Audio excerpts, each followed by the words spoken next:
Hello बच्चों।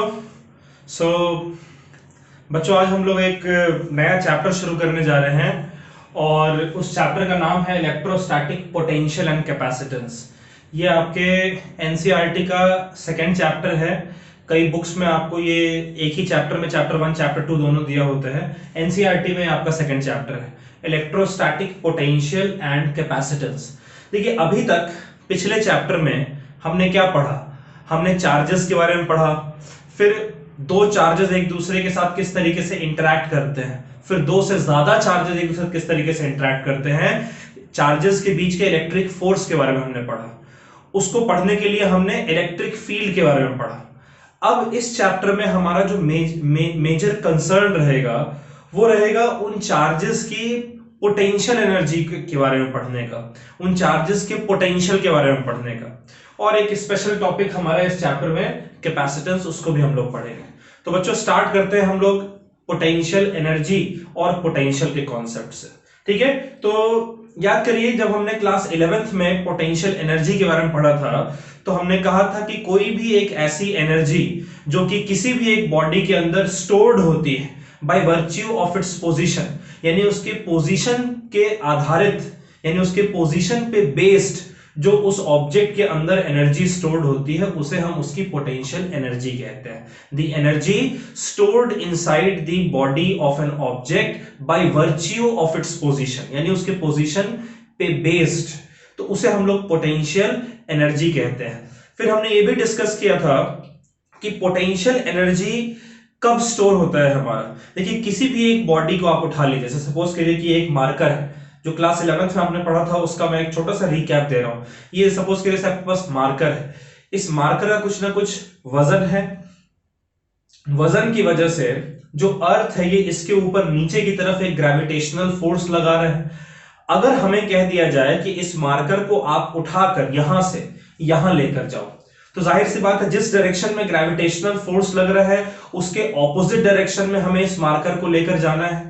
यानी जिस डायरेक्शन में ग्रेविटेशनल फोर्स लग रहा है उसके ऑपोजिट डायरेक्शन में हमें एक फोर्स लगाना है इस मार्कर को यहां से यहां लेकर जाने के लिए। तो जाहिर सी बात है हम कुछ फोर्स लगा रहे हैं और कुछ डिस्प्लेसमेंट प्रोड्यूस कर रहे हैं। तो फोर्स मल्टीप्लाइड बाय डिस्प्लेसमेंट, यानी हम कुछ वर्क कर रहे हैं। कौन से फोर्स के अगेंस्ट हम फोर्स लगा रहे हैं? ग्रेविटेशनल फोर्स के अगेंस्ट हम फोर्स लगा रहे हैं यहां पर, यानी वर्क भी हम ग्रेविटेशनल फोर्स के अगेंस्ट कर रहे हैं। तो जब आप ग्रेविटेशनल फोर्स के अगेंस्ट वर्क करते हो तब आपका जो वर्क है वो ग्रेविटेशनल पोटेंशियल एनर्जी के फॉर्म में स्टोर होता है। जो आप काम करते हैं ना किसी बॉडी के ऊपर, वो वर्क, उस वर्क को करने के लिए, जैसे कोई भी एक वर्क, सपोज जैसे कि इसी मार्कर को अगर हम उठाने की बात करें कि इसे हम यहां से यहां लेकर जा रहे हैं, तो उसके लिए हमें वर्क करना पड़ेगा और वर्क करने के लिए हम फोर्स लगा रहे हैं, बल लगा रहे हैं। तो जाहिर सी बात है हम अपनी कुछ ना कुछ एनर्जी लूज कर रहे हैं। जो एनर्जी हम अपनी लूज कर रहे हैं वो कहां जाएगी? वो इस मार्कर के अंदर स्टोर हो जाती है। किस फॉर्म में स्टोर होती है? पोटेंशियल एनर्जी के फॉर्म में स्टोर होती है। तो अगर हम ग्रेविटेशनल फोर्स के अगेंस्ट वर्क करेंगे तब जो पोटेंशियल एनर्जी स्टोर होगी उसे हम लोग ग्रेविटेशनल पोटेंशियल एनर्जी कहेंगे।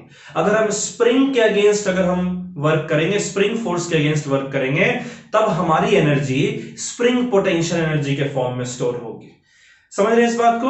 अब जो मैंने आपको दो एग्जांपल दिया है, स्प्रिंग फोर्स या फिर ग्रेविटेशनल फोर्स, ये दोनों फोर्सेस अगर हम देखें तो कंजर्वेटिव फोर्स है। कैसे? क्लास 11th में हमने ये भी डिफाइन किया था कि फोर्सेस को दो कैटेगरीज में बांटते हैं हम लोग, कंजर्वेटिव फोर्स और नॉन कंजर्वेटिव फोर्स। अगर हम किसी भी एक फोर्स के अगेंस्ट वर्क करते हैं और हमारा जो वर्क है अगर वो सिर्फ और सिर्फ इनिशियल पॉइंट और फाइनल पॉइंट के ऊपर डिपेंड करे, उस पाथ के ऊपर डिपेंड ना करे, तब उस फोर्स को हम लोग कंजर्वेटिव फोर्स कहते हैं। और अगर हमारा वर्क पाथ पे डिपेंड करेगा तब उस फोर्स को जिसके अगेंस्ट हम वर्क कर रहे हैं वो नॉन कंजर्वेटिव फोर्स होगा। तो ग्रेविटेशनल फोर्स, स्प्रिंग फोर्स, ये सब हमने देखा था कि इसमें जो हमारा वर्क है वो सिर्फ इनिशियल पॉइंट और फाइनल पॉइंट के ऊपर डिपेंड करता है, पाथ के ऊपर डिपेंड नहीं करता है। यानी ग्रेविटेशनल फोर्स, स्प्रिंग फोर्स, ये सारे आपके कंजर्वेटिव फोर्सेस हैं। तो जिस तरीके से ग्रेविटेशनल फोर्स आपका कंजर्वेटिव फोर्स है, स्प्रिंग फोर्स आपका कंजर्वेटिव फोर्स है, उसी तरीके से जो इलेक्ट्रिक फोर्स है आपका, जो इलेक्ट्रोस्टैटिक फोर्स है वो भी कंजर्वेटिव फोर्स होता है। आप बोलेंगे क्यों है भाई इलेक्ट्रोस्टैटिक फोर्स कंजर्वेटिव फोर्स? तो जरा देखिए, एक बार जरा कंपेयर करते हैं। जो ग्रेविटेशनल फोर्स है आपका, उसका फॉर्मूला क्या था? Capital G into M1 M2 upon R square. और जो इलेक्ट्रिक फोर्स है उसका फॉर्मूला है K into Q1 Q2 upon R square. आप देख सकते हैं ये दोनों forces they are directly proportional to a product. जो कि ग्रेविटेशनल फोर्स मास की वजह से होता है इसलिए डायरेक्टली प्रोपोर्शनल है मासेस के, और इलेक्ट्रिक फोर्स चार्ज की वजह से इसलिए डायरेक्टली प्रोपोर्शनल है चार्जेस के। उसी तरीके से ग्रेविटेशनल फोर्स दो मासेस के डिस्टेंस के स्क्वायर के इनवर्सली प्रोपोर्शनल है, और इलेक्ट्रिक फोर्स भी दो चार्जेस के डिस्टेंस के स्क्वायर के इनवर्सली प्रोपोर्शनल। यानी दोनों फोर्सेस इनवर्स स्क्वायर लॉ को फॉलो करते हैं। तो दोनों फोर्सेस जो है, हालांकि इनका नेचर अलग अलग है, लेकिन इनका एक तरीके से आप कह सकते हैं कि ये जिस तरीके से इनका मैथमेटिकल बिहेवियर है वो बिल्कुल एक दूसरे की तरह है। सो एज ए रिजल्ट, अगर ये फोर्स हमारा कंजर्वेटिव हुआ तो ये फोर्स भी कंजर्वेटिव होना चाहिए। तो ग्रेविटेशनल फोर्स तो हमारा कंजर्वेटिव है, तो इसीलिए जो हमारा इलेक्ट्रिक फोर्स है ये भी एक कंजर्वेटिव फोर्स होगा। सो दैट मीन्स कि अगर इलेक्ट्रिक फोर्स हमारा कंजर्वेटिव फोर्स है तो इसके अगेंस्ट अगर आप कोई वर्क करते हैं तो वो वर्क आपकी स्टोर हो जानी चाहिए इलेक्ट्रिक पोटेंशियल एनर्जी के फॉर्म में, और ये electric potential energy it must only and only depend upon the initial position and final position. तो पोटेंशियल एनर्जी हमारा वो एनर्जी जो किसी भी एक बॉडी के अंदर स्टोर्ड होता है by virtue of its position, उसे पोटेंशियल एनर्जी कहते हैं। पोटेंशियल एनर्जी कब स्टोर होता है? जब हम किसी भी एक बॉडी के ऊपर किसी फोर्स के अगेंस्ट फोर्स लगाकर और एक वर्क करते हैं, तो उस वर्क करने के दौरान हम जितनी एनर्जी अपनी लूज करते हैं उस वर्क को करने के लिए हमारी उतनी एनर्जी उस बॉडी के अंदर स्टोर हो जाती है पोटेंशियल एनर्जी के फॉर्म में। ग्रेविटेशनल फोर्स के अगेंस्ट वर्क करेंगे तो gravitational potential energy, spring force के अगेंस्ट वर्क करेंगे तो स्प्रिंग पोटेंशियल एनर्जी, वैसे इलेक्ट्रिक फोर्स के अगेंस्ट आप वर्क करिएगा तो इलेक्ट्रिक पोटेंशियल एनर्जी। तो आज हम लोग इलेक्ट्रिक पोटेंशियल एनर्जी पढ़ने जा रहे हैं। इलेक्ट्रिक पोटेंशियल एनर्जी बोल दीजिए या इलेक्ट्रोस्टैटिक पोटेंशियल एनर्जी बोल दीजिए, एक ही बात है।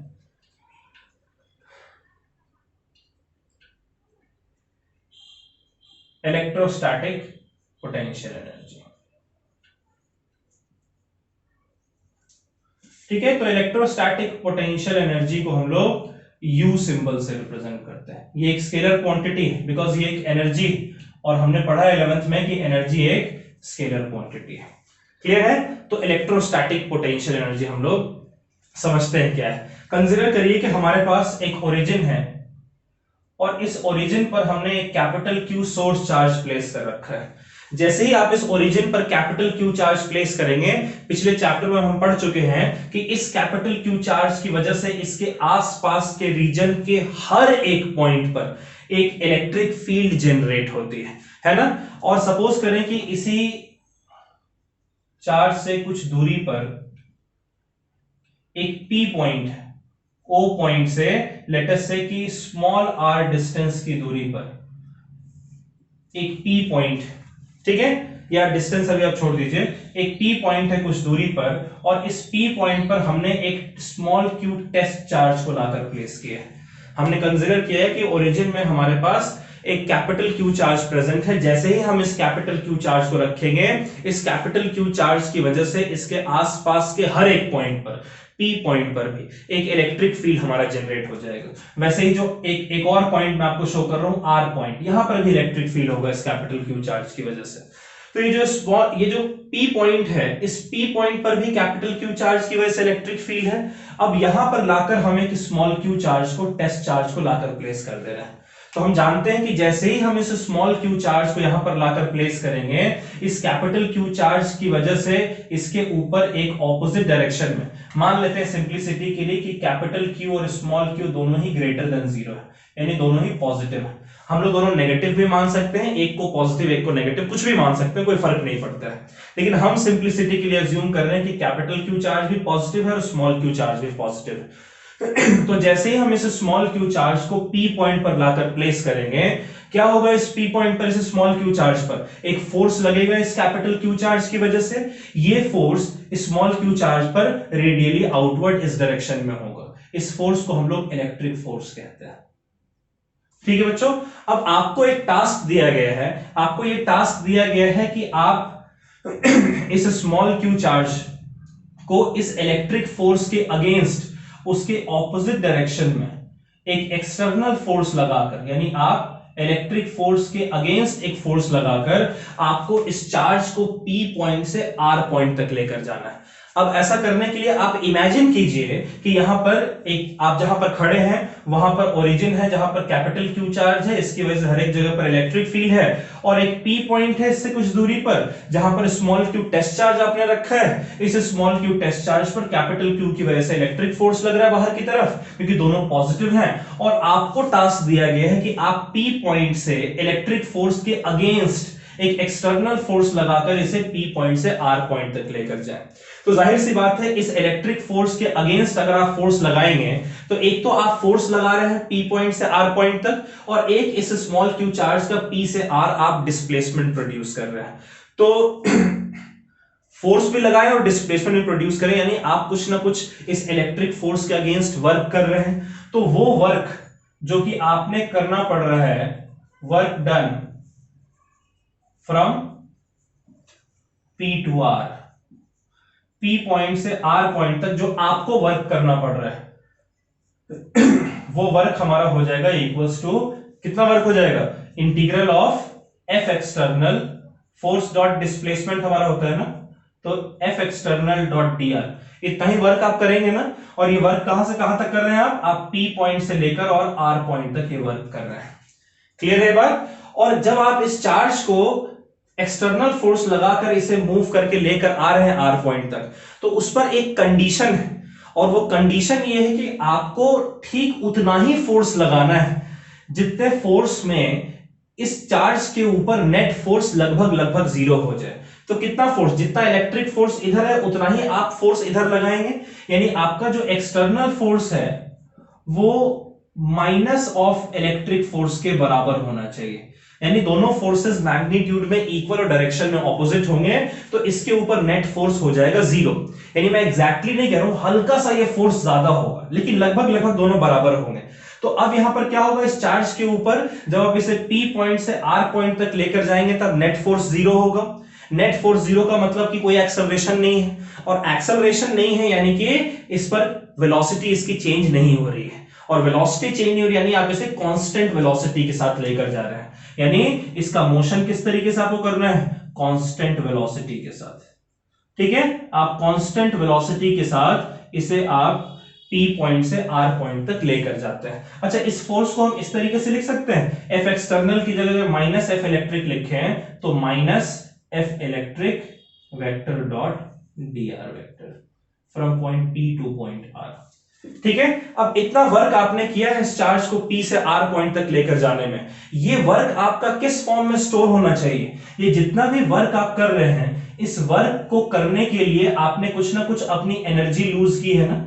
ठीक है, और जो भी एनर्जी आप लूज कर रहे हैं F external dot dr work करने के लिए, या फिर F एक्सटर्नल आपका माइनस F इलेक्ट्रिक है तो minus F electric dot dr, इतना वर्क P पॉइंट से R पॉइंट तक स्मॉल q चार्ज को मूव करने में आपने किया है। और ये जो भी वर्क आप कर रहे हैं, इस वर्क को करने में आप अपनी कुछ एनर्जी लूज कर रहे हैं, और जो भी एनर्जी आप लूज करेंगे वो एनर्जी इस चार्ज के अंदर स्टोर हो जाएगी इन फॉर्म ऑफ पोटेंशियल एनर्जी। तो इसे हम लोग UPR लिख रहे हैं। UPR लिखने का मतलब कि P पॉइंट से R पॉइंट तक इतनी एनर्जी स्टोर हुई है।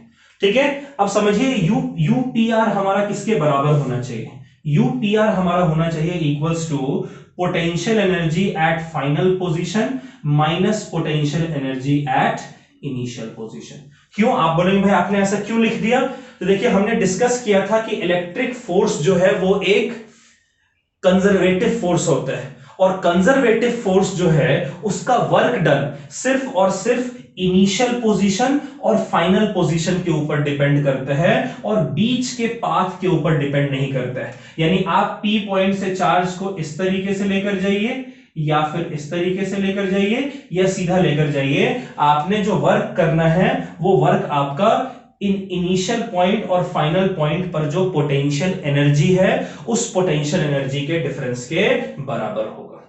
क्लियर है? आप बात समझ रहे हैं? तो यहां से हम लोग पोटेंशियल एनर्जी को डिफाइन कर सकते हैं। क्या हुआ है, पोटेंशियल एनर्जी कैसे मिला आपको?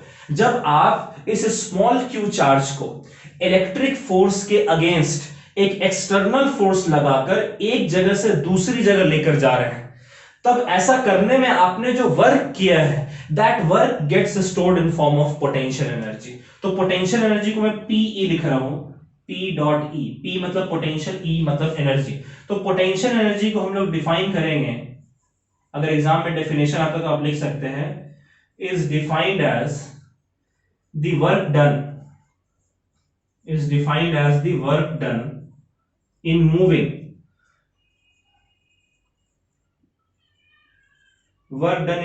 a test charge को ही मूव करने के लिए वर्क किया है ना, from one point to another,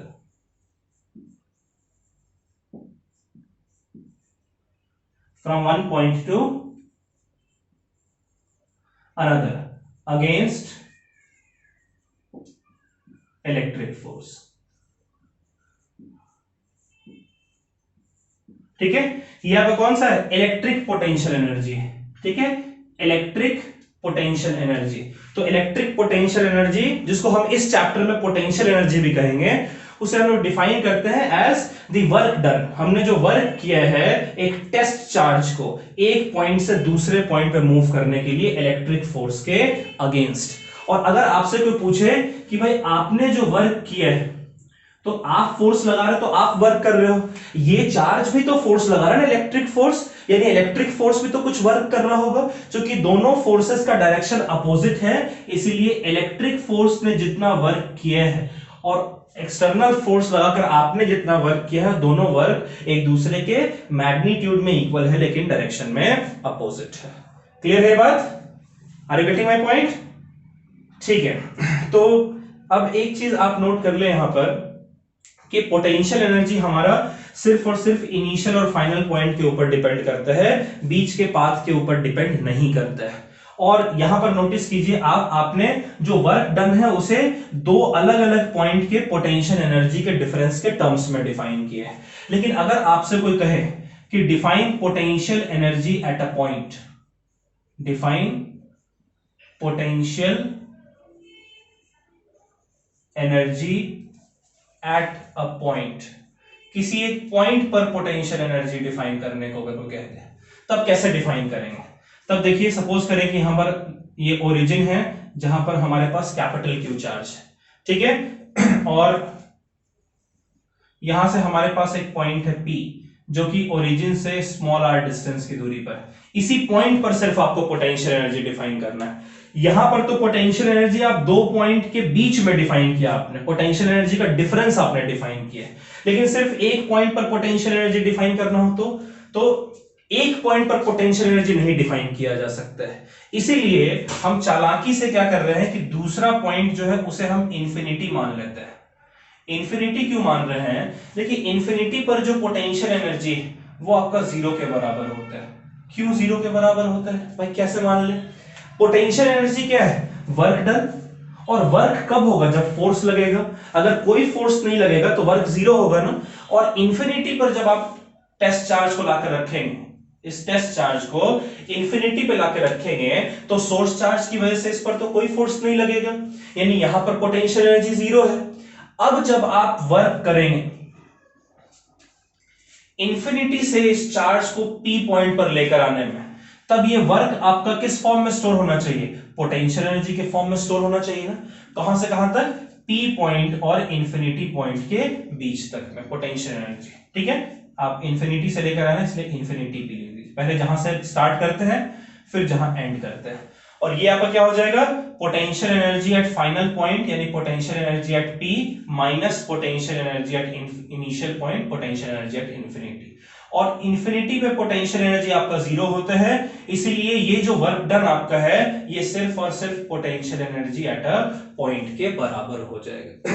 तो अगर इन दो पॉइंट में से अगर इनिशियल पॉइंट आपका इंफिनिटी, यानी अगर आप किसी भी एक टेस्ट चार्ज को सोर्स चार्ज के इलेक्ट्रिक फोर्स के अगेंस्ट इंफिनिटी से उठाकर पी पॉइंट तक लेकर आएंगे, ठीक है, तो उस केस में जो आपका वर्क डन होगा वो सिर्फ उसी पॉइंट पर पोटेंशियल एनर्जी के बराबर होना चाहिए। क्यों?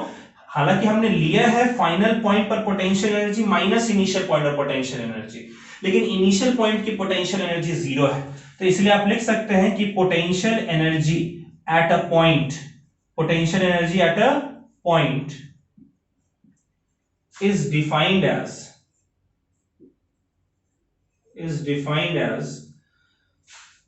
the work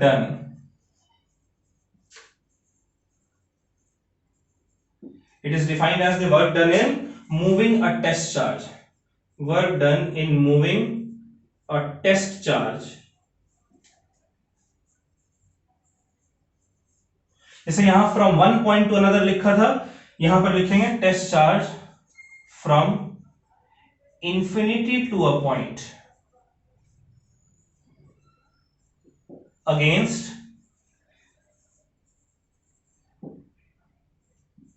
electric force. तो किसी भी दो पॉइंट के बीच में पोटेंशियल एनर्जी का डिफरेंस होगा कि आप किसी सोर्स चार्ज के अगेंस्ट एक टेस्ट चार्ज को, एक सोर्स चार्ज के इलेक्ट्रिक फोर्स के अगेंस्ट अगर आप एक टेस्ट चार्ज को एक पॉइंट से दूसरे पॉइंट लेकर जा रहे हैं एक्सटर्नल फोर्स लगाकर, तब जो वर्क आप करेंगे वो पोटेंशियल एनर्जी उन दो पॉइंट के बीच में पोटेंशियल एनर्जी के डिफरेंस के फॉर्म में स्टोर होना चाहिए। और अगर किसी एक पॉइंट पर पोटेंशियल एनर्जी आपको चाहिए तो आपको दूसरे पॉइंट को इंफिनिटी पर रखना पड़ेगा। वो वर्क जो कि आप टेस्ट चार्ज को इंफिनिटी से किसी एक पॉइंट पर लेकर आने में कर रहे हैं, इलेक्ट्रिक फोर्स के अगेंस्ट जो वर्क आप कर रहे हैं इस केस में, वो आपका उस पॉइंट पर जो पोटेंशियल एनर्जी है उसके बराबर स्टोर हो जाना चाहिए। तो पोटेंशियल एनर्जी बच्चों देखिए बेसिकली हमारा पोटेंशियल एनर्जी ये वर्क के बराबर है, और वर्क हमारा होता है फोर्स इनटू डिस्प्लेसमेंट, है ना। और फोर्स का जो फॉर्मूला है वो हमारा है K Q1 Q2 upon R square, एक सोर्स चार्ज एक टेस्ट चार्ज, चलिए इसको कैपिटल Q स्मॉल q लिख दे रहे हैं, मल्टीप्लाइड बाय डिस्प्लेसमेंट। तो एक डिस्प्लेसमेंट हमारा हट जाएगा ना। पोटेंशियल एनर्जी का जो फॉर्मूला है K की जगह मैं लिख दे रहा हूं 1/4 epsilon not into capital Q small q upon R। ये हमारा पोटेंशियल एनर्जी का, इलेक्ट्रिक पोटेंशियल एनर्जी का फॉर्मूला है, ठीक है। ये पोटेंशियल एनर्जी का कॉन्सेप्ट है, इसको आप नोट कर लीजिए, फिर हम इलेक्ट्रिक पोटेंशियल के बारे में पढ़ेंगे।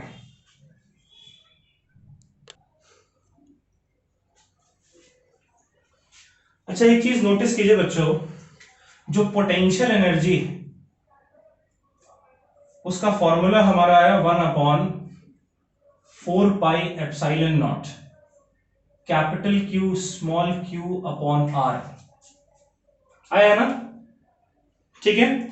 यहां पर नोटिस कीजिए कि जो पोटेंशियल एनर्जी है ये आपका टेस्ट चार्ज के ऊपर डिपेंड कर रहा है। किसी भी एक पॉइंट पर potential energy at a point, किसी भी एक पॉइंट पर डिपेंड्स अपॉन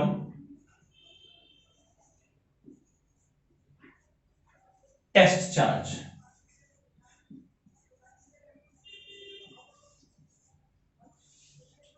यानी अलग अलग किसी एक ही पॉइंट पर, सपोज से ये कैपिटल Q चार्ज आपका है, ठीक है, और इससे स्मॉल r डिस्टेंस की दूरी पर एक P पॉइंट है, ये ओरिजिन है, एक P पॉइंट है जहां पर कि स्मॉल q चार्ज आपका रखा हुआ है, ठीक है।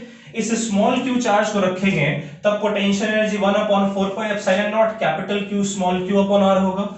अगर मैं स्मॉल q की जगह Q1 चार्ज रख दूं तो तब पोटेंशियल एनर्जी बदल जाएगा 1/4 epsilon not Q into Q1 upon R, और अगर मैं Q2 कर दूं तो फिर Q into Q2 upon R। यानी कि यहां पर हम टेस्ट चार्ज को बदलते चले जाएंगे तो इस पॉइंट पर पोटेंशियल एनर्जी की वैल्यू जो है वो चेंज होती चली जाएगी। यानी कि पोटेंशियल एनर्जी किसी भी एक पॉइंट पर फिक्स्ड नहीं है, उसकी वैल्यू चेंज हो सकती है। किस चीज की वजह से चेंज हो सकती है? आप अगर टेस्ट चार्ज को बदल दो तब चेंज हो जाएगी, हाँ सोर्स चार्ज को बदल दो तब भी ऑब्वियस चेंज होगी, लेकिन हम सोर्स चार्ज को फिक्स रख रहे हैं, ठीक है। अब दूसरा हमारा केस जो वो इलेक्ट्रोस्टैटिक पोटेंशियल, इलेक्ट्रोस्टैटिक पोटेंशियल क्या है? ये भी पोटेंशियल एनर्जी है, लेकिन एक special kind of potential energy है। ठीक है। अच्छा, एक चीज और बताइए, जो पोटेंशियल एनर्जी है इसकी एसआई यूनिट क्या होगी? इसकी एसआई यूनिट वही जूल एनर्जी है ना। क्लियर है? तो इलेक्ट्रोस्टैटिक पोटेंशियल को कैसे डिफाइन करेंगे? देखिए, जैसे पोटेंशियल एनर्जी को आपने डिफाइन किया कि अगर हम एक टेस्ट चार्ज को उठाकर एक जगह से दूसरी जगह लेकर जा रहे हैं, तब जो वर्क हम करेंगे वो पोटेंशियल एनर्जी के फॉर्म में स्टोर होगी। तो अब वो जो टेस्ट चार्ज है वो तो कुछ भी हो सकता है। हो सकता है वो 2 माइक्रोकूलम हो, 5 माइक्रोकूलम हो, 2 कूलम हो, 5 कूलम हो, 7 कूलम हो, 3.8 कूलम हो, कुछ भी हो सकता है। लेकिन पोटेंशियल एनर्जी एक बिल्कुल एग्जैक्ट टर्म है। क्या है? अगर सपोज करो कि आपके पास ये एक ओरिजिन है जहां पर कि कैपिटल क्यू चार्ज रखा हुआ है, और इस कैपिटल क्यू चार्ज से कुछ दूरी पर एक पी पॉइंट है।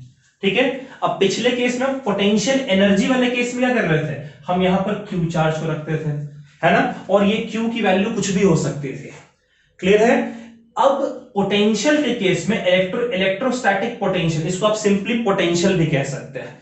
तो पोटेंशियल के केस में आप यहां पर क्यू चार्ज नहीं रखेंगे, आप यहां पर एक स्पेसिफिक चार्ज +1 कूलम चार्ज रखेंगे।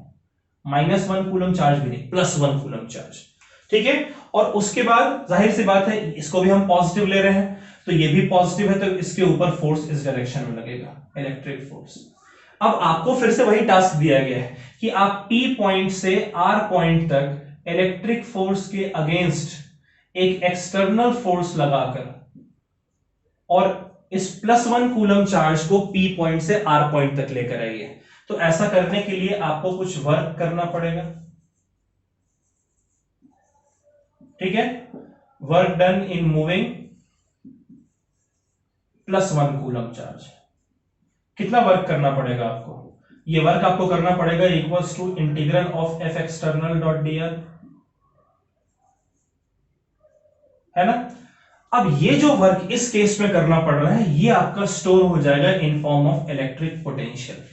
ठीक है। किस फॉर्म में स्टोर हो जाएगा? इलेक्ट्रिक पोटेंशियल के फॉर्म में। Electric potential at final point minus electric potential at initial point. Clear है बात? लेकिन एक चीज यहां पर नोटिस करने वाली बात है। यहां पर नोटिस करने वाली बात यह है कि अगर हमारे पास ये +1 कूलम चार्ज है, अगर हमारे पास ये +1 कूलम चार्ज है, तब जो फोर्स है वो हमारा इलेक्ट्रिक फील्ड के बराबर होगा। कहने का मतलब इलेक्ट्रिक फील्ड कैसे मिलता है? जब आप एक फोर्स को टेस्ट चार्ज Q से डिवाइड कर दीजिए, तो क्या होगा? फोर्स आपका होता है 1/4πε0 into capital Q small q upon r², और इसको अगर आप टेस्ट चार्ज से डिवाइड कर देंगे तो क्या हो जाएगा? ये टेस्ट चार्ज के इंडिपेंडेंट हो जाएगा, यानी यहां पर ऐसा लग रहा है कि 1 कूलम चार्ज रखा हुआ है। तो एक तरीके से आप यहां पर वर्क नहीं निकाल रहे हैं, बल्कि work done per unit charge निकाल रहे हैं। आप बोलोगे सर क्यों work done per unit charge निकाल रहे हैं? भाई यहां पर तो हमने वर्क किया है चार्ज के ऊपर, तो जाहिर सी बात है ये जो चार्ज है वो यूनिट चार्ज ही तो है। W/Q लिखने का मतलब क्या है? Work done per unit charge. Per unit charge का मतलब 1 कूलम चार्ज। तो वो वर्क जो कि आप 1 कूलम चार्ज को मूव करने में, +1 कूलम चार्ज को किसी भी एक जगह से दूसरी जगह मूव करने में लगाते हो, वो वर्क आपका इलेक्ट्रिक पोटेंशियल के फॉर्म में स्टोर हो जाता है। ठीक है। मैं कह रहा हूं कि work done in moving a unit charge या फिर यूनिट पॉजिटिव टेस्ट चार्ज। देखिए टेस्ट चार्ज तो है ही है ना, टेस्ट चार्ज तो है ही, और यूनिट पॉजिटिव, यूनिट मतलब 1 और पॉजिटिव मतलब प्लस। तो वर्क अब आप किसको मूव करने में वर्क कर रहे हो? यूनिट पॉजिटिव टेस्ट चार्ज को मूव करने में वर्क कर रहे हो। तो वो वर्क जो कि आप एक यूनिट पॉजिटिव टेस्ट चार्ज को मूव करने में कर रहे हो। ठीक है। Work done in moving a unit positive test charge from one point to another, from one point to another is called electric या इलेक्ट्रोस्टैटिक पोटेंशियल। है ना। तो अब नोटिस कीजिए वर्क हमारा किसके बराबर आया था, वर्क हमारा आया था, याद कीजिए वर्क हमारा आया था equals to potential energy at point R minus potential energy at point P. तो वर्क की जगह हम क्या लिख सकते हैं, V R minus VP, V R minus VP, ये हमारा क्या है, work done per unit test charge, work done per unit test charge. देखिए एक तरीके से आप समझ सकते हैं, क्या पहले इसको लिख लेते हैं। अब वर्क की जगह हम लिख सकते हैं UP minus UR minus UP upon Q, ये हो गया UR upon Q minus UP upon Q, है ना। तो एक तरीके से देखिए नोटिस कीजिए वी आर किसके बराबर है, यू आर अपॉन क्यू के, और वीपी किसके बराबर है, यूपी अपॉन क्यू के। तो आप एक तरीके से कह सकते हैं कि जो इलेक्ट्रिक पोटेंशियल है, इलेक्ट्रिक पोटेंशियल जो है it is equals to potential energy divided by test charge, है ना, कह सकते हैं ना,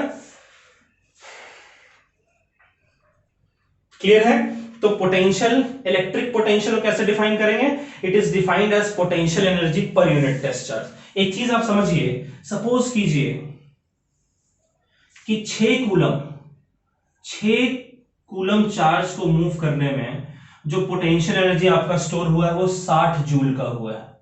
तो 1 कूलम को मूव करने में कितना होगा, तो 1 कूलम के लिए आप 6 से डिवाइड कर दीजिए इस साइड, तो इस साइड भी 6 से डिवाइड करना पड़ेगा, यानी 1 कूलम चार्ज के लिए जो आपकी पोटेंशियल एनर्जी होगी वो 10 जूल के बराबर होगी।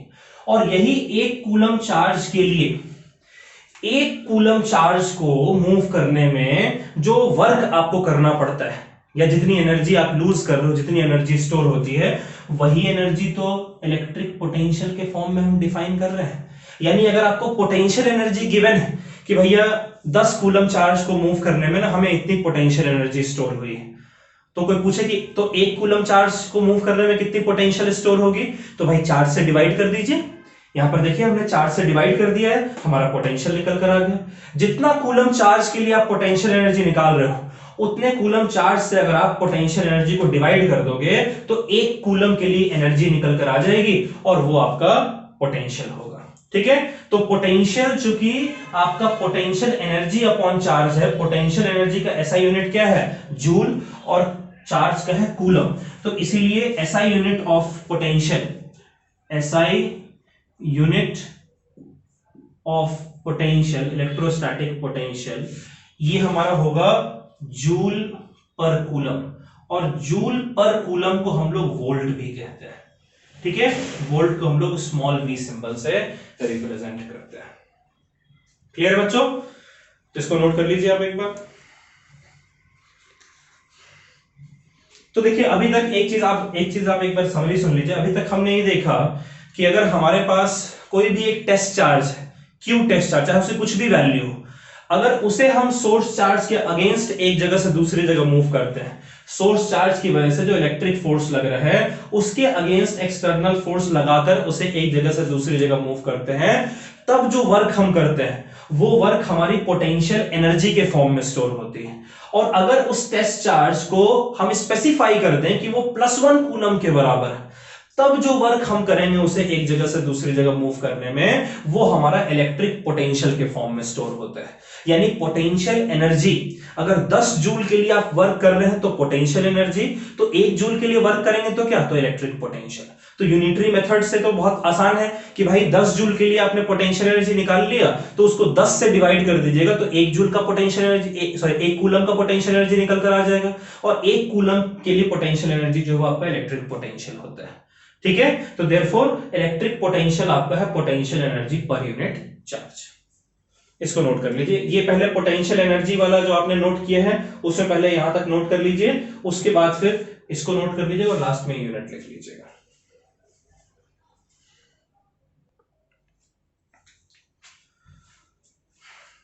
बच्चों दो बातें बहुत इंपॉर्टेंट है।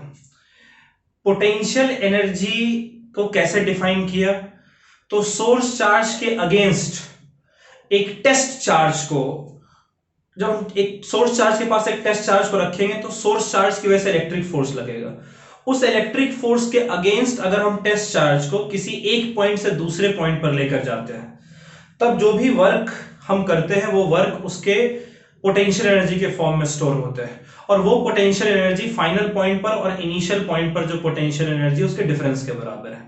लेकिन किसी एक पॉइंट पर अगर पोटेंशियल एनर्जी आपको चाहिए, तब आपको इंफिनिटी से उस टेस्ट चार्ज को उस पॉइंट तक लेकर आना पड़ेगा।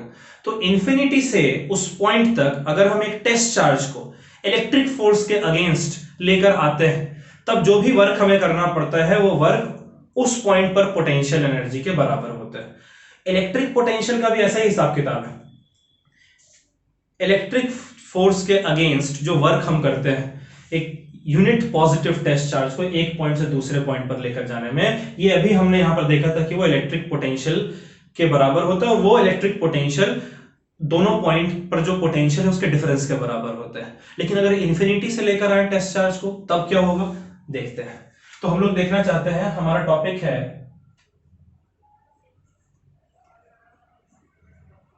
इलेक्ट्रिक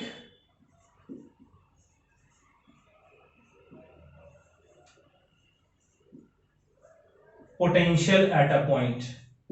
किसी एक पॉइंट पर इलेक्ट्रिक पोटेंशियल, ये बड़ा इंपॉर्टेंट टर्म है, ठीक है। तो कंसीडर करें कि हमारे पास एक सोर्स चार्ज है, ये ओरिजिन है जहां पर हमने कैपिटल क्यू चार्ज प्लेस कर रखा है। अच्छा, एक चीज आप समझ लीजिए कि ये जो आज हम पढ़ रहे हैं ये इस चैप्टर का बेस है। अगर आज का टॉपिक क्लियर नहीं है तो फिर आगे के टॉपिक्स भी क्लियर नहीं होंगे। तो इसीलिए अगर आज का टॉपिक आपको क्लियर नहीं है तो लेक्चर को आप फिर से स्टार्ट करिएगा और फिर से सुनिएगा, लेकिन इस लेक्चर को समझ के ही छोड़ना है। ये जिद होनी चाहिए कि ये लेक्चर हमें समझ कैसे नहीं आएगा, फिर से आप देखो लेकिन लेक्चर को समझ के ही छोड़ना, तभी ये चैप्टर समझ में आएगा, वरना ये चैप्टर फिर समझ नहीं आएगा। फिर आपको लगेगा यार क्यों पढ़ रहे हैं इस चैप्टर को, ठीक है। तो समझ के पढ़िएगा इसको। हम कंसीडर कर रहे हैं कि हमारे पास ओरिजिन है और इस ओरिजिन पर हमारे पास एक capital Q source charge placed है, और इस ओरिजिन से कुछ डिस्टेंस की दूरी पर हमारे पास एक पॉइंट P है। कितनी दूरी पर? लेट अस से स्मॉल r डिस्टेंस की दूरी पर एक पॉइंट P है। इस P पॉइंट पर हम लोग इलेक्ट्रिक पोटेंशियल फाइंड करना चाहते हैं। तो हम ऐसा करते हैं कि हम यहां से एक पॉइंट इमेजिन करते हैं इंफिनिटी, और इंफिनिटी पर हम रख देते हैं +1 कूलम चार्ज को, ठीक है। और अब हमें करना क्या है कि हम इंफिनिटी से इस +1 कूलम चार्ज को उठाकर और धीरे धीरे धीरे धीरे P पॉइंट तक लेकर जाएंगे। किसके अगेंस्ट? इसकी वजह से जो इस पर फोर्स लगेगा बाहर की तरफ, इलेक्ट्रिक फोर्स, उसके अगेंस्ट एक एक्सटर्नल फोर्स लगाकर, और हम इस +1 कूलम चार्ज को इंफिनिटी से P पॉइंट तक लेकर जाएंगे। ऐसा करने के लिए हमें कुछ वर्क करना पड़ेगा। वो वर्क हमारा किसके बराबर होगा? इस पॉइंट पर इलेक्ट्रिक पोटेंशियल माइनस इस पॉइंट पर इलेक्ट्रिक पोटेंशियल। लेकिन ये पॉइंट तो इंफिनिटी पर है, यहां पर इलेक्ट्रिक पोटेंशियल हमारा क्या होगा?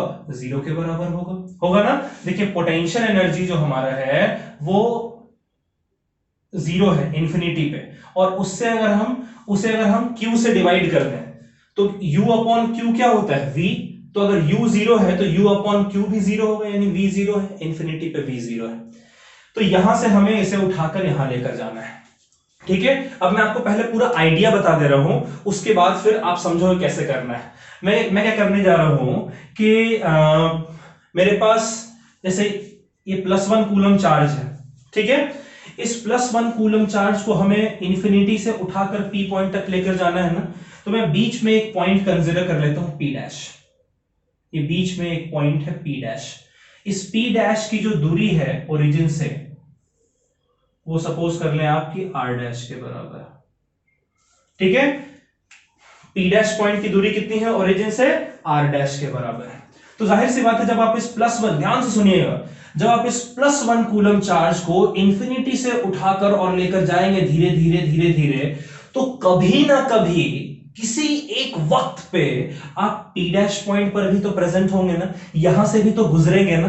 तो मैंने ये पॉइंट मान लिया P', कोई भी ऐसा पॉइंट बीच में, यहां से लेकर यहां तक, हम यहां भी मान सकते थे, यहां भी मान सकते थे, ये P' पॉइंट है। अब हम करने क्या जा रहे हैं? हम पहले P' पॉइंट पर फोर्स निकाल लेंगे, ठीक है।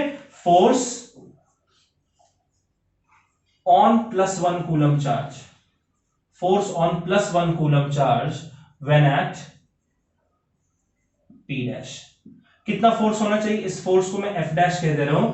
ये फोर्स हमारा हो जाएगा 1/4πε0 into source charge capital Q into test charge 1 coulomb divided by P dash और Q O इनके बीच की दूरी यानी R डैश का स्क्वायर। ये आपका हो गया 1/4πε0 Q बाई R डैश का square.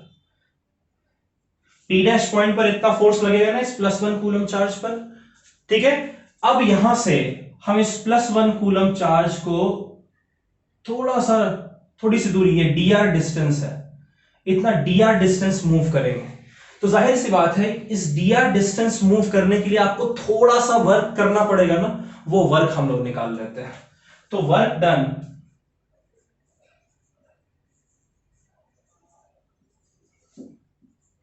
In moving +1 coulomb by dr, ठीक, dr डैश कह देते हैं इसको, बाय dr डैश, ठीक है। कितना वर्क होगा? ये dw डैश वर्क होगा। ये कितना होना चाहिए? तो जितना फोर्स लग रहा है डॉट जो डिस्प्लेसमेंट आपने प्रोड्यूस किया है, ठीक है। अब इस पर फोर्स जो है, इलेक्ट्रिक फोर्स जो है वो बाहर की तरफ लग रहा है ना, इलेक्ट्रिक फोर्स तो बाहर की तरफ लग रहा है और डिस्प्लेसमेंट अंदर की तरफ है। तो दोनों के बीच में एंगल कितना हो गया? 180, और डॉट का मतलब होता है cos थीटा, और cos 180 की वैल्यू होती है -1। तो ये आपका हो जाएगा minus of F dash into dr dash, होगा ना। ये dw डैश वर्क आपका हो गया।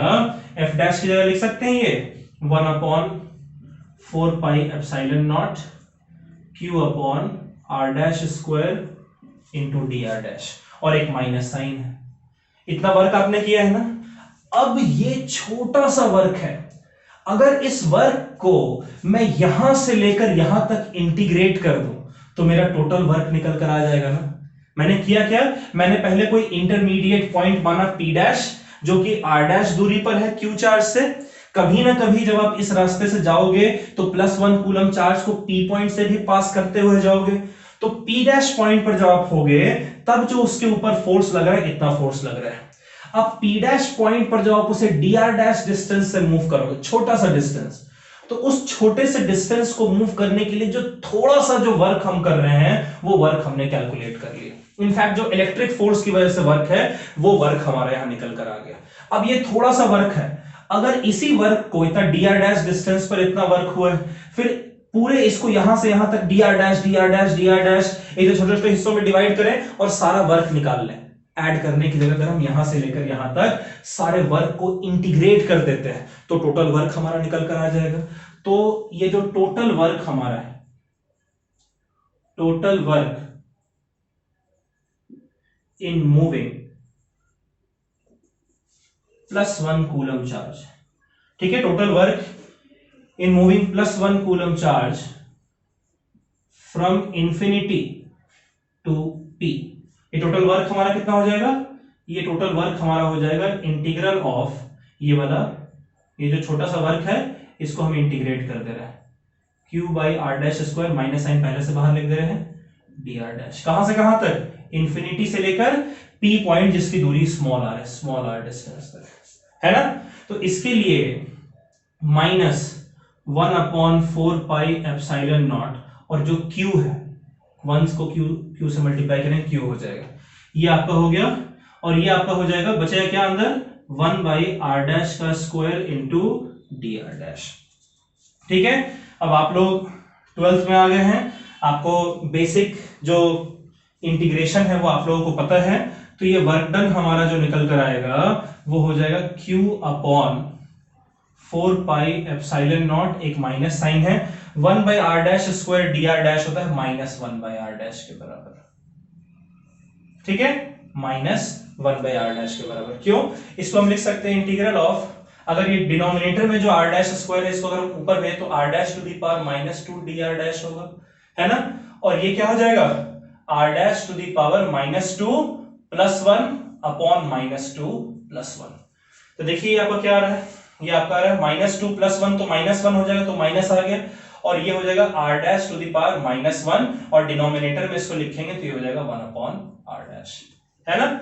और ये आपका r' कहां से कहां तक है, देखिए आप इंफिनिटी से लेकर और p पॉइंट तक, यानी कि r डिस्टेंस की दूरी तक आप इसको इंटीग्रेट कर रहे थे। तो जरा करके देखते हैं, ये माइनस और ये माइनस आपका प्लस हो जाएगा, तो ये वर्क डन आपका हो गया इक्वल्स टू Q/4πε0।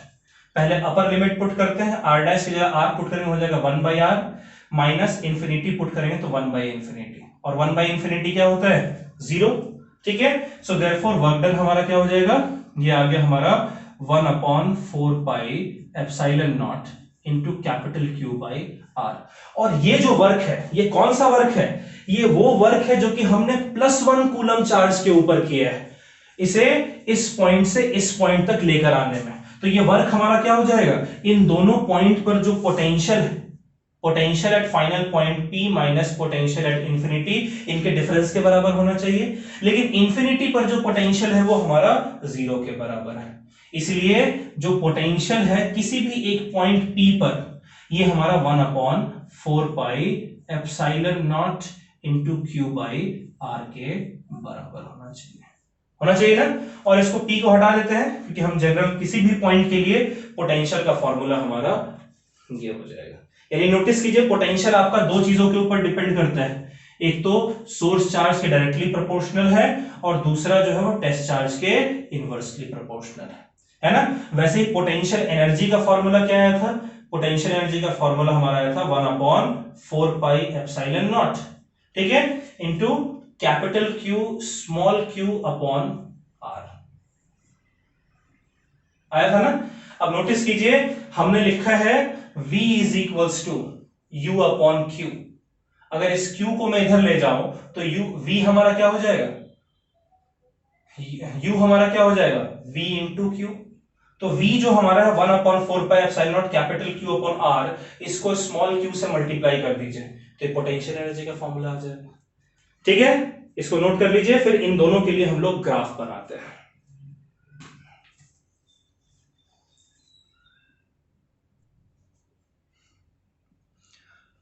अच्छा, एक आखिरी चीज देख लीजिए बच्चों, आज का हमारे पूरे टॉपिक में दो बड़ा इंपॉर्टेंट फॉर्मूला निकल कर आया। एक तो पोटेंशियल एनर्जी का फॉर्मूला निकल कर आया 1/4πε0 capital Q into small q upon r। ये फॉर्मूला बता रहा है कि जो पोटेंशियल एनर्जी है उसकी वैल्यू टेस्ट चार्ज के ऊपर डिपेंड करती है। आप टेस्ट चार्ज को बदल दीजिए, किसी भी एक पॉइंट की पोटेंशियल एनर्जी बदल जाएगी। और दूसरा आपका पोटेंशियल का फॉर्मूला आया, ये हमारा है 1/4πε0 इंटू कैपिटल Q/r, है ना। ये बता रहा है कि ये जो पोटेंशियल जो है वो टेस्ट चार्ज के इंडिपेंडेंट है, सिर्फ सोर्स चार्ज पर डिपेंड करता है। यानी आप किसी भी एक पॉइंट पर टेस्ट चार्ज तो कुछ भी रखें, उस पॉइंट की पोटेंशियल जो है आपकी चेंज नहीं होगी, पोटेंशियल एनर्जी चेंज होगी, पोटेंशियल चेंज नहीं होगी। अब हम जरा एक ग्राफ बनाते हैं। ये ग्राफ में जो एक्स एक्सिस है वो हमारा डिस्टेंस बता रहा है, ठीक है, और वाई एक्सिस पर हम लोग पोटेंशियल एनर्जी और पोटेंशियल इन दोनों को ड्रॉ करने जा रहे हैं। तो देखिए, पोटेंशियल एनर्जी को हमें as a function of distance plot करना है, या फिर पोटेंशियल को हमें as a function of distance plot करना है। कैसे प्लॉट करेंगे जरा समझते हैं। पोटेंशियल एनर्जी जो है वो डिस्टेंस के इनवर्सली प्रोपोर्शनल है, तो डिस्टेंस के इनवर्सली प्रोपोर्शनल है, यानी इसका ग्राफ जो कुछ इस तरीके से बनेगा आपको। और जो पोटेंशियल है वो भी तो डिस्टेंस के इनवर्सली प्रोपोर्शनल है, उसका जो ग्राफ है वो भी कुछ इसी तरीके का बनना चाहिए।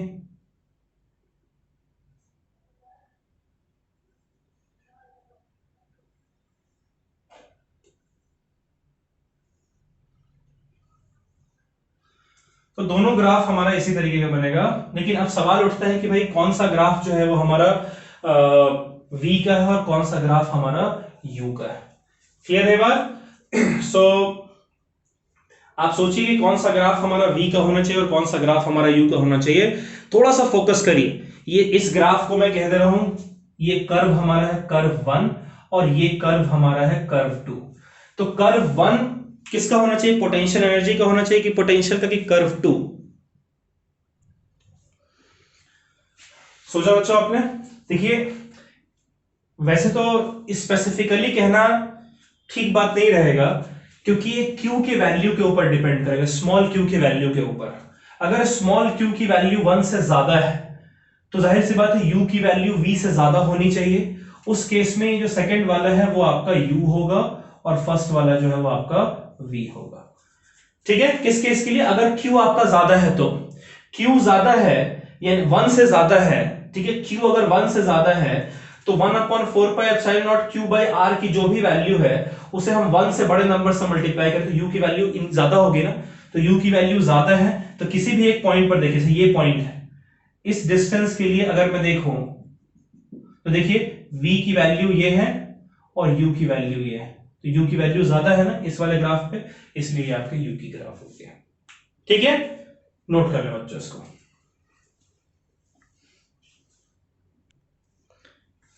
चलिए आई होप आपने पॉज करके इसको नोट कर लिया है। अच्छा बच्चों, यहाँ इलेक्ट्रिक फील्ड का भी ग्राफ आप बना सकते हैं, तो ये आप इलेक्ट्रिक फील्ड का ग्राफ भी आपका इसी तरीके का बनेगा। अब एक चीज समझिए कि ये आज का जो टॉपिक था ये बड़ा इंपॉर्टेंट था, इसको आप अच्छे से रिवाइज कीजिएगा। अगले टॉपिक में हम पहुंचे इससे पहले बिल्कुल समझ लीजिएगा इसको, बिल्कुल एक तरीके से कहिए कि आप इसको निचोड़ कर पी जाए इस टॉपिक को, तब ये चैप्टर आपको बड़े आसानी से समझ में आएगा, और ये चैप्टर समझ में आएगा तो अगला चैप्टर भी समझ में आ जाएगा। तो अगले लेक्चर में जब हम मिलेंगे तब हम लोग पहले कुछ न्यूमेरिकल्स करेंगे और उसके बाद फिर हम लोगों ने डाइपोल पढ़ना है, वो सारे टॉपिक्स हम आगे पढ़ेंगे। अगले लेक्चर में न्यूमेरिकल के लिए पहले इस टॉपिक को आप दुरुस्त कर लें, फिर हम लोग न्यूमेरिकल करेंगे। ठीक है बच्चों, तो आज हम लोग यहीं पर फुल स्टॉप लगा रहे हैं, अगले लेक्चर में मिलेंगे न्यूमेरिकल्स के साथ, तो मजे से कुछ न्यूमेरिकल्स करेंगे। तब तक के लिए bye bye, stay safe, take care and study. Okay, bye.